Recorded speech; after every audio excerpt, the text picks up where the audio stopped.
there was one thing I always hated about the NFL, it was that it wasn't long enough. Ladies and gentlemen, we are 6 weeks into the playoff race. And joining me are these not larger than life, man. Because I said that last week and I thought I might have shamed y'all. So these famous fellows right here, Brandon Walker from the Walker Review. Trying to be great. And Bruce Taylor, co-host of TNT's Baller Nation on KKEI FM Radio. Guys, we'll jump right into it. The Cowboys are second in the NFC East at 5-4 after losing to the Atlanta Falcons 27-7, but they are still short a few missing key pieces from the team. 4 Pro Bowlers to be exact: Ezekiel Elliott, Tyron Smith, Dan Bailey, and Sean Lee, all to return at different time frames. B-Walk, we'll start with you.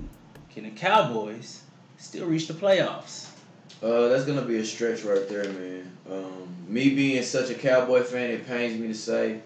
I'm trying to stay optimistic about the rest of this season. I seriously am, because logically, when you see that again, let's not spend too much time on Chaz Green, because that's just gonna bring back the anger I had watching Adrian Claiborne play like he was Reggie White for the Packers. Just completely. No, hurts my soul to see an average defensive end. No name. Average. He was second string. Exactly, to be close. He got his bonus off of one game.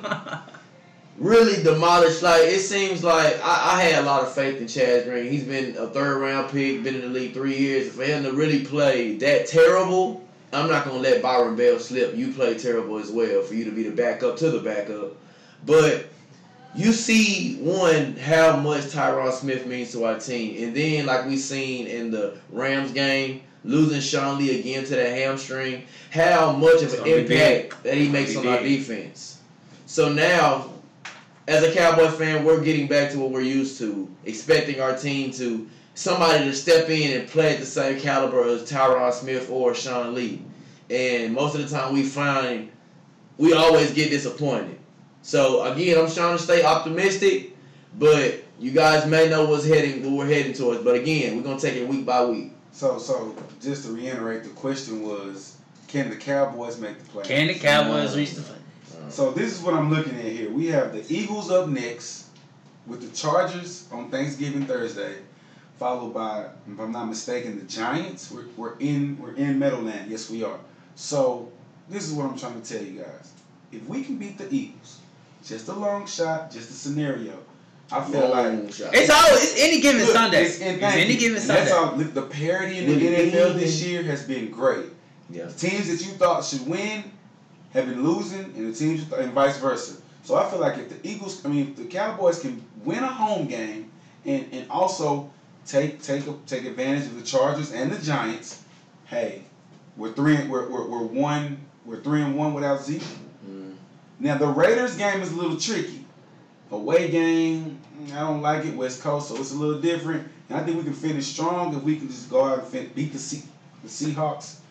We're basically fighting with the Seahawks for that last wild card. Because the Panthers ain't giving it up. Oh, no. Not giving it up. And then you still have to, the way the schedules wind up breaking down, I think the Panthers have a favorable matchup. Yeah. The Falcons have a tough stretch. They have a lot of home games. They have to play the Saints twice. It's going to also depend on injuries. It's going to also depend on injuries. These teams can really get shook up if a major injury pops up with one of these teams. The Seahawks, with Richard Sherman going down, with no offensive line, no running game, I think the Cowboys can get that victory. And honestly, right now, I'm just going to say this. The Seahawks are going to hit that peak where their schedule's going to get tough. So without Richard Sherman and their offense really being just Russell Wilson, so we got to be on the watch. This is my take with the Cowboys and their situation right now. The biggest thing is they're down 4 Pro Bowlers, and even with last week's game against the Falcons, you never expect to win a game like that when the perennial pieces that you had aren't there or aren't serviceable to you. Sean Lee, the drastic drop off from this defense gives up at least 15, 18 points a game when Sean Lee is there. Yeah. 80 rushing yards a game. When he's not there, that jumps to 35 and 164. It doubles. Like that's ridiculous. Well, and this is my thing with the Cowboys is I understand they had a lot of, there's a lot of trust in Sean Lee. He is the leader of that defense. He is the quarterback. It shows up on the tape. Right. So there's no answer for that. There's no, Jalen Smith's not ready. He's got, the nerve damage in his leg. He's not there yet. Anthony Hitchens, he can mitigate the damage, stop some of the bleeding. But when Sean Lee's not there and getting those guys in position, that's tough. And they could be without him for 2 games? So look, I feel like with this matchup this week, I think we've already went through the non-Zeke, no Tyron, Sean Lee out for 3 quarters. Now that we know that going into the game, I feel like we're going to sharpen those skills in those areas. You're starting a 3rd string.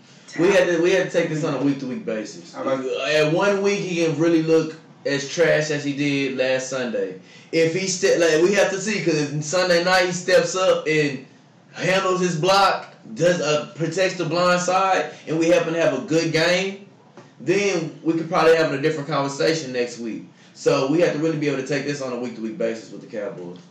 I like the matchup against the Eagles. I just feel like if the Cowboys can get this 1 win at home, it can be the spark of something, because it'll be them for the first time seeing themselves without Zeke, without Tyron, without Sean, and actually winning. I think it'll be a big boost, and I feel like we really can just be motivated. And we match up well with the Eagles. We match up well. They know us, we know them. Jazz Jaye, Blunt, great players. But I think we match up. I don't feel too good about this game. It's gonna take again. I mean, it's at home, and the Cowboys haven't shown me since AT&T's doors have opened up that they can be trusted to win these type of games at home. Look, and I'm saying, look back at the Packers game, the playoff game. Lost that at home. Where their key wins happened? On the road. Hey. When they beat Seattle in 14, that was on the road. Look, the Eagles, they can handle the Eagles on the road. We just beat the Chiefs 2 weeks ago. Now, that was with 4 Pro Bowlers up. And Zeke, yes. 4 Pro Bowlers up. But what I'm saying is, if we can just, these are grown men, they're professional athletes. Jason Garrett has a great game plan coming. He's not a tactician, though. That's what gets me with him. But this is the thing, though. If the Cowboys can come in and execute the game plan from jump, we're a good team in front.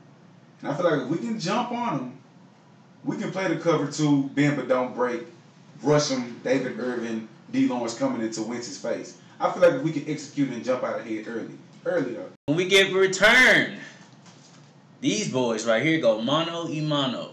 In another debate, who is more likely to reach the Super Bowl, the New Orleans Saints or the Jacksonville Jaguars? On Spot on Sports. We'll return in a moment.